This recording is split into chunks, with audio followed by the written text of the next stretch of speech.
చెప్పి మనం అందరం భావించాం.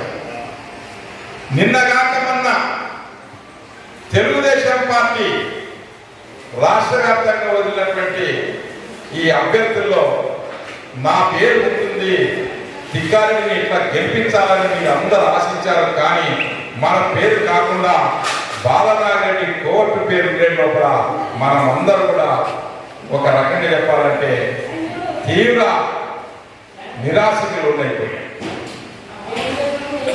ఈ రోజున అధికారం వస్తుంది అంటే మనమంతా పల్లెటూరులో వాన వచ్చినప్పుడు కప్పలు వస్తాయి, ఎండాకాలం ఉంటారు. మనం పల్లెటూరు భాష మాట్లాడుకుంటే ఈరోజు అధికారం వస్తుంది, వలస పక్షులు వస్తూనే ఉంటారు. కానీ మన టికెట్ని చంద్రబాబు నాయుడు గారు మొన్న ప్రకటిస్తే మన పద్ధతి బాలనాగిరెడ్డి గారు 3 ఏళ్ల క్రితమే చెప్పాడు. ఇదే ఆఫీస్ ముందు చెప్పాడు, లక్ష్మణి బహిరంగ సభ చెప్పాడు, రాష్ట్రంలో రాఘవేంద్ర రెడ్డికి టికెట్ వస్తుంది.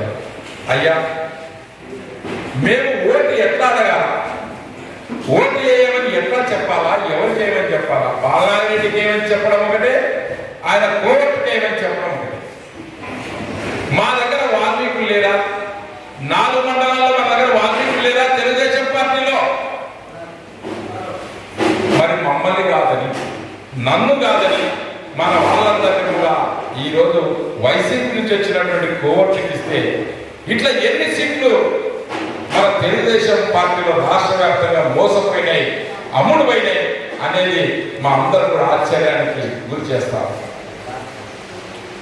నేను చెప్పాను, బాలనాగిరెడ్డి గ్రామంలో ఎన్నికలు పోయినప్పుడు నా పైన బుల్లెట్ల వర్షం కురిపించిన రోజు నేను భయపడలేదు, బాధపడలేదు. ఈరోజు నా పైన బ్రోకర్లు చేసిన కుట్రకి నేను చాలా బాధపడుతున్నాను. నా నియోజకవర్గం బాధపడుతుంది, దళితులు బాధపడుతున్నారు, బోయలు బాధపడుతున్నారు, కురవలు బాధపడుతున్నారు, అన్ని కులాల వారు ప్రజలు అయ్యో తిక్కారెడ్డికి ఇంత మోసం జరిగింది, ఇంత మోసం జరిగింది, ఎందుకు చంద్రబాబు నాయుడు గారు ఇలా నిర్ణయం తీసుకున్నారని చెప్పి అంటున్నాను. మేము చేతులు జోడించి మంత్రాలయం నుంచి చంద్రబాబు గారికి, లోకేష్ గారికి, అయ్యా ఒకసారి పునరాలోచన చేయండి, మేము గెలుస్తామంటే టికెట్ ఇవ్వండి, మేము గెలుస్తామంటే టికెట్ ఇవ్వండి, సర్వేలు చేయించండి. మా పైన చేసిన సర్వేలని బ్రోకర్లు అమ్మారయ్యా బాలనాగిరెడ్డికి అని నేను చెప్తాను. ప్రతి గ్రామానికి ఎన్నిసార్లు వచ్చానో మీ అందరికీ తెలుసు, రాష్ట్ర నాయకత్వానికి తెలుసు. కనీసం ఈ పేరు కూడా పరిచయం లేని వ్యక్తిని ఈరోజు మీరు అభ్యర్థిగా ప్రకటిస్తే ప్రజలు ఎట్లా ఓట్లేస్తారు?